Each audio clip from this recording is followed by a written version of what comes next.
rocking chair. Well, if the blues don't leave me alone, Lord, I'm gonna rock on away from here.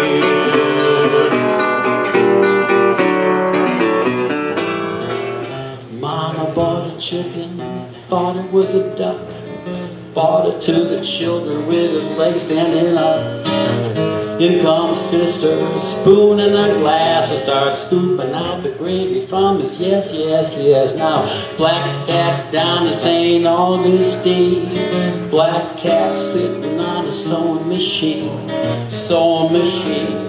Sewed so fast, I sewed 99 stitches in his yes, yes, yes. No one to walk with, I'm by myself.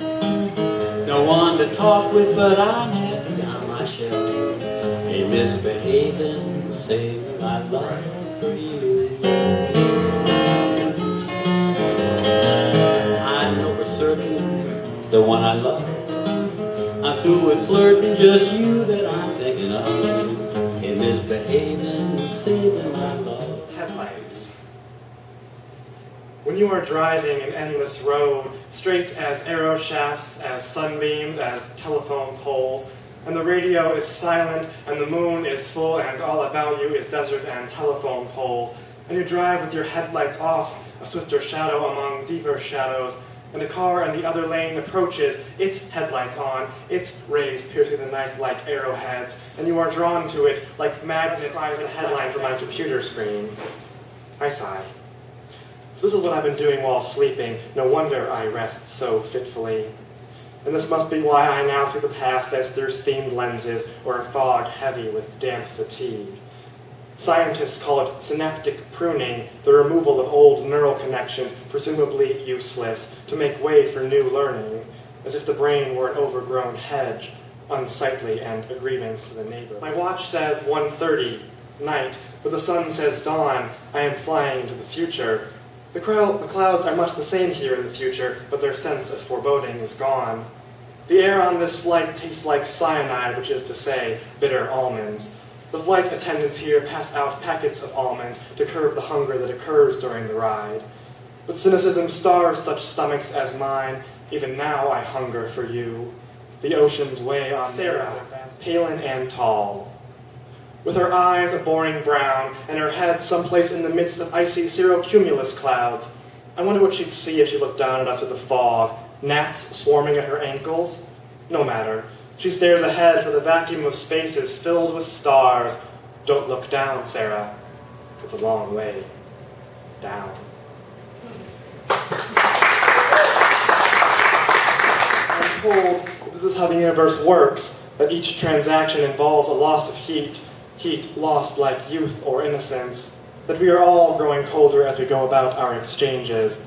This is, they say, because no work is perfect, because each act of creation and destruction, each brushstroke and wrecking ball gives away something of itself as thanks or penance. And I'm told that the universe tends toward disorder, that before long will be only free-floating radiation. Skin the skin of a pig clean, drink from a trough of warm brown. We find the coops flush with hens, but want for passage. A shorn sheep eyes us mute and still. We slip through his shrunk shadow. The trough thickens and calls us. Full, we find the coops open, latches smashed or tunnels made, a moan through fleece from the sheep. We open wide our maw and mouth the breaths of morning's evermore. Stopped dead. A squeal of brakes, or is it a birth cry? And here we are, hung out of the fat drop, Uncle Pence Factory Fatso, millionaire, and you out cold beside me in your chair. The wheels, two rubber grubs, bite their sweet tails. Is that Spain down there? Red and yellow, two passionate hot metals rioting and sighing. What sort of a scenery is it? It isn't England, it isn't France. You're undressing me, Sylvia. Not something I really go in for, but for you, an exception. Yes, that is my shirt. It is yellow, the pale-colored pencil shade that Frida once used to draw her sons.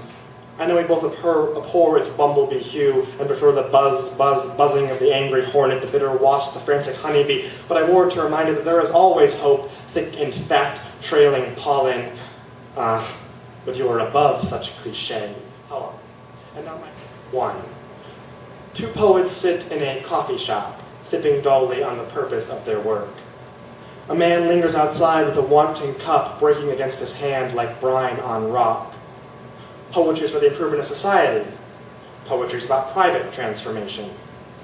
The man caresses the pink slip in his pocket, smarts the edges, wrinkles it and his brow.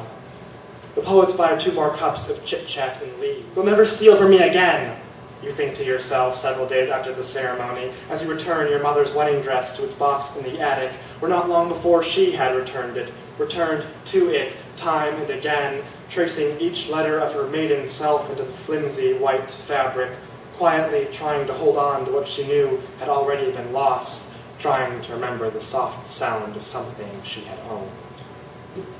Have you ever heard someone, a cool, clear someone, laugh? Of course, even now the visions in your mind's eye, the sound slowly swelling like rising bread.